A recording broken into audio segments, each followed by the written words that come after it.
Shalom saudaraku yang dikasihi Tuhan. Kita berjumpa lagi di dalam Renungan Harian GKI Sakra.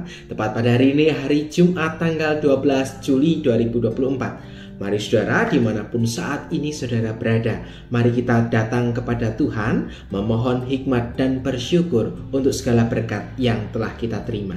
Mari bersama kita berdoa. Allah yang penuh kasih, kami bersyukur untuk setiap berkat yang Tuhan beri pada setiap kami. Dan saat ini kami hendak kembali merenungkan sabda-Mu, supaya di dalam kehidupan kami terus mengarahkan hati, pikiran, dan jiwa kami pada kebenaran firman-Mu.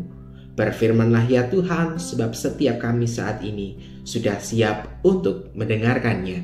Di dalam nama-Mu Tuhan kami, Yesus Kristus, kami berdoa dan mengucap syukur. Haleluya. Amin. Saudaraku yang dikasihi Tuhan, pasti kita familiar dengan lagu yang mungkin sudah lama kita dengarkan di sekolah minggu.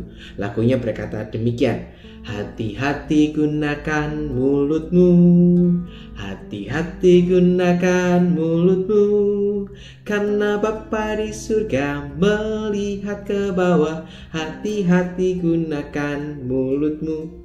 Ya, lagu ini selalu mengingatkan kepada kita sejak dari kecil bagaimana kita harus menjaga mulut kita, supaya di dalam mulut yang kita miliki ini tidak mengeluarkan kata-kata yang tidak berkenan, kata-kata yang dapat membuat orang terluka.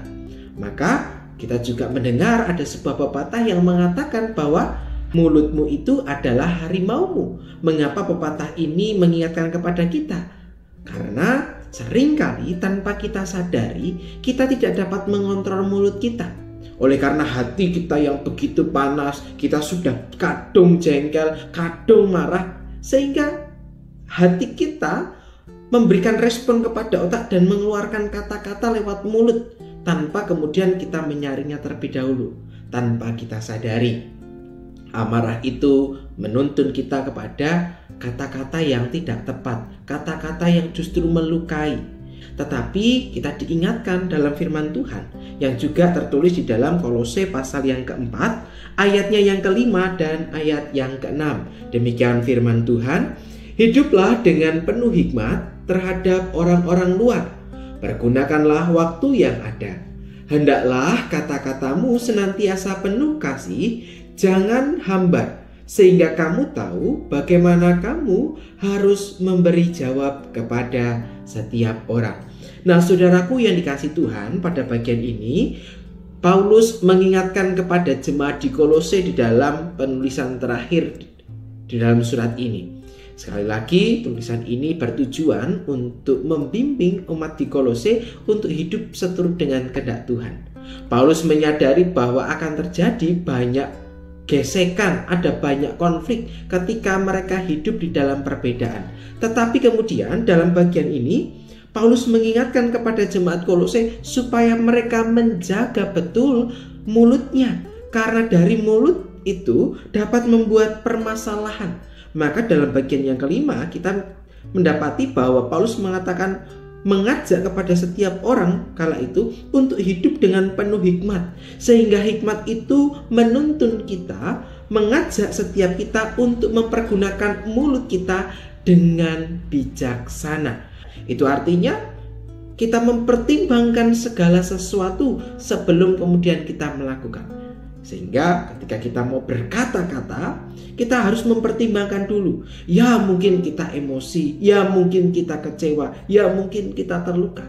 Tetapi jangan biarkan perasaan-perasaan itu kemudian menguasai kita. Sebab kita diingatkan bahwa hidup kita bukanlah diri kita lagi, tetapi ada Kristus yang ada di dalam diri kita. Sehingga kita membawa identitas Kristus dimanapun kita berada. Sehingga apapun yang kita ucapkan, apapun yang kita lakukan, itu menjadi gambaran yang bisa ditangkap oleh orang-orang di sekitar kita. Kalau kita berkata-kata dengan tidak baik, penuh dengan emosi, penuh dengan amarah, penuh dengan umpatan, penuh dengan hujatan, bagaimana kemudian orang akan menilai tentang kekristenan? Untuk itulah dalam bagian ini Paulus mengingatkan, hendaklah kata-katamu itu senantiasa penuh kasih, penuh dengan kelemah lembutan. Itu artinya Hendaklah kita menjaga kata-kata kita.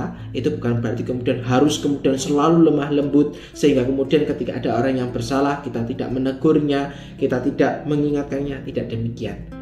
Ayat ke-5 dan ke-6 menjadi satu pasangan yang saling mengingatkan untuk kita berkata-kata, kita bertindak dengan mendasari segala sesuatu itu dengan berhikmat.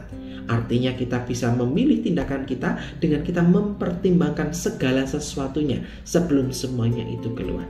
Maka firman hari ini mengajak kepada setiap kita untuk juga mengkoreksi diri kita. Sudahkah di dalam kehidupan kita sehari-hari kita dikuasai dengan kasih Allah, sehingga lewat perkataan-perkataan kita mendatangkan berkat bagi orang lain? Atau justru sebaliknya, kita masih dikuasai dengan amarah, kita justru tidak mempertimbangkan, asal ngomong sehingga membuat orang lain terluka? Mari sebelum kita mengucapkan segala sesuatu, hendaklah kita mempertimbangkan segala sesuatu lebih dahulu.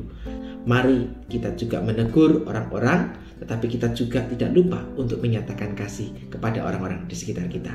Biarlah firman hari ini menguatkan pergumulan kita di dalam menjalani hidup hari demi hari. Tuhan memberkati kita. Mari bersama kita menutup dalam doa. Tuhan, kami sadar acap kali kami tidak dapat mengendalikan emosi kami. Maka tidak jarang lewat perkataan yang kami ungkapkan, ada banyak luka yang membuat orang menjadi sakit hati karena perkataan kami. Untuk itu Tuhan, ingatkan kami dan mampukan kami supaya kami dapat bertutur dengan baik, sehingga orang lain terberkati lewat kehadiran kami. Pakailah hidup kami, urapilah mulut, hati, dan pikiran kami, supaya kami dapat menyatakan kasih di dalam kehidupan kami hari demi hari. Terima kasih Tuhan, di dalam nama-Mu, Tuhan kami Yesus Kristus, kami serahkan seluruh kehidupan kami hanya pada cinta kasih-Mu. Terima kasih Tuhan, haleluya, amin. Saudaraku yang dikasih Tuhan, demikianlah permenungan kita hari ini. Selamat melanjutkan aktivitas dan selamat berjalan bersama dengan Tuhan. Kiranya Tuhan menyertai saudara sekalian. Sampai jumpa.